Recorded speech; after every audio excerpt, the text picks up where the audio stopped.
going on, everybody? It's your boy Leo Rydell here from Geekly Goods to review The Old Guard today.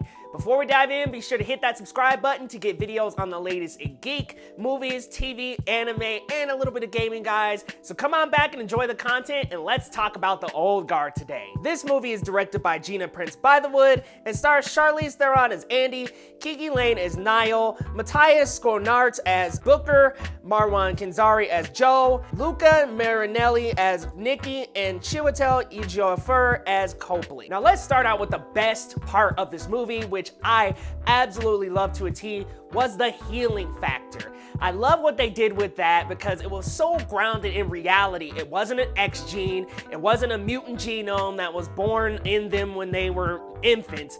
It was something that they played to really well, in my opinion. They just made it so that these characters don't know when they're gonna die. They do call themselves immortals and they do claim to be immortal, but as we know from the movie and the graphic novel, they actually aren't immortal and they die, and they do have the ability to eventually die at some point. They just don't know when, and some of them can live to be thousands of years. Some of them can only live to be 100 or so years. It really just depends on when it is their time to go, and I think that was handled incredibly well because you could have easily made it an X gene thing. You could have easily said it was something they were born with. You could have even made it a substance like they did in The Boys, but they don't. They kind of make it this grounded in reality idea that we don't really know what this is. We could just survive. We heal from bullets. We heal from something that should have killed you.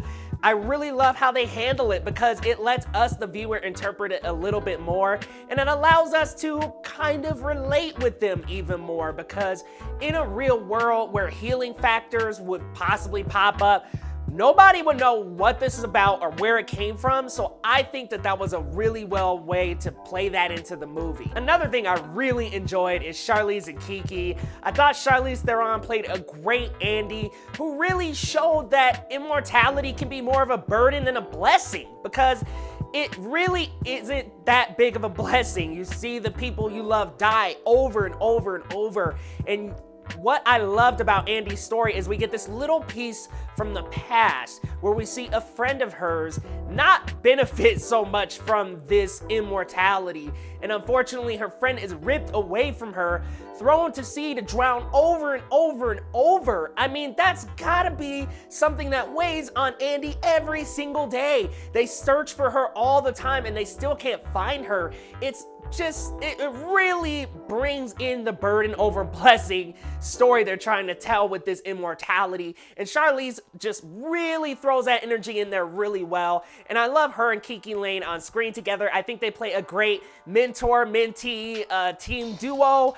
And I just think that they work really well together. I'm looking forward to them coming back together in a sequel. And I like the moments that they have together where Kiki Layne's Niall is just incredibly confused with what's going on. I think any of us will be, and it really works out because Charlize is just very vague about it, but at the same time guides her and allows her to join the group of immortals. So I enjoyed those two the most, and I did really love my Charlize. I mean, she is great in so many movies, Atomic Blonde, Mad Max, I mean, the list goes on. So I loved her in this role. Now, where I'm kind of at a middle ground is the action. Unfortunately, the action is not the best part of the movie, and I came into this movie thinking it was going to have Extraction levels of action. I expected long sequences without that many cuts. Unfortunately, that's not what I got, and that was something that I thought was a little bit of a missed opportunity.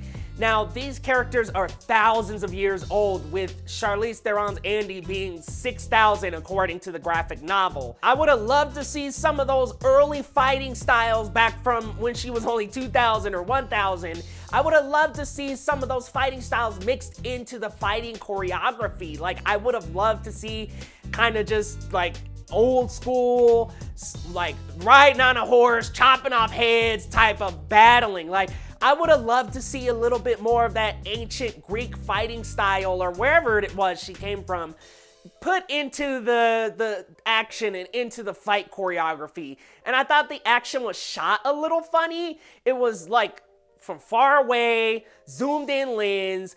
I thought that that just really took away from putting us right into the action. It was cut pretty jarringly, especially in that first fight sequence where they were just cut after cut after cut. So I thought that the fighting choreography, the way it was shot, maybe not the way it was choreographed, but the way it was shot was really funny and didn't really allow us to feel like we were right in the middle of the battle. It didn't feel as intense, and the choreography I thought was great for what it was. Charlize did an amazing job of inserting herself in those action sequences.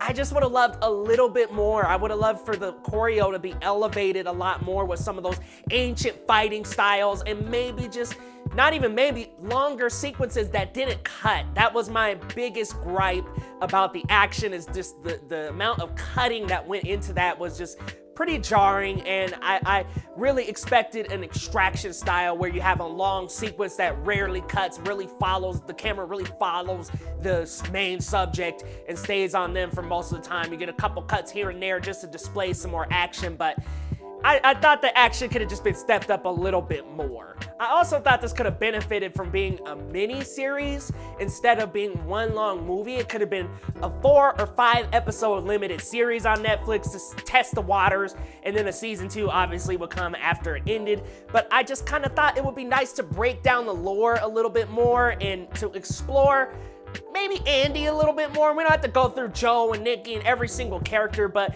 exploring Andy a little bit more in that past sequence would have made for a great full episode to show that this healing factor is a burden. It's a curse on these people, or in Andy's case mainly.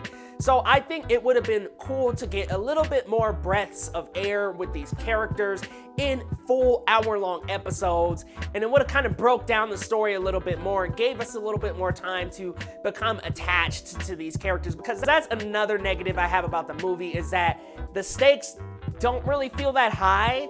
Spoiler alert, nobody dies, so there really aren't any stakes for these characters. I would have loved to see one character die, or at least somebody be captured, something happen to one of the characters so that we have some kind of attachment to this team, and unfortunately that just didn't happen.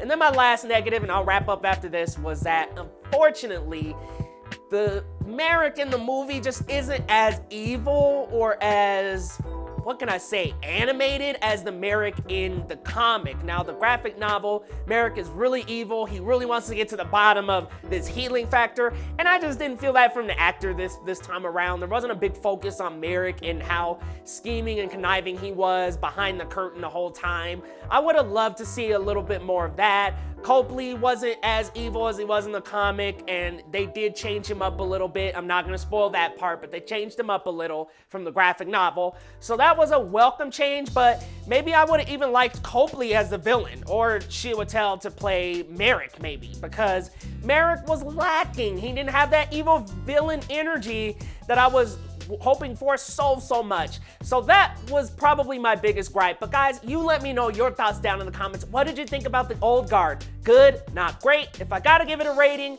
I have to go 7 out of 10. I thought it was good effort. I did like the action, didn't love it. Thought there were missed opportunities, and thought the villain was a little bit shaky. But Charlize and Kiki kick butt in this action-packed sci-fi movie. So guys, go check it out. Let me know what you think of the Old Guard down in the comments, and we will see you next time on Geekly Goods, y'all.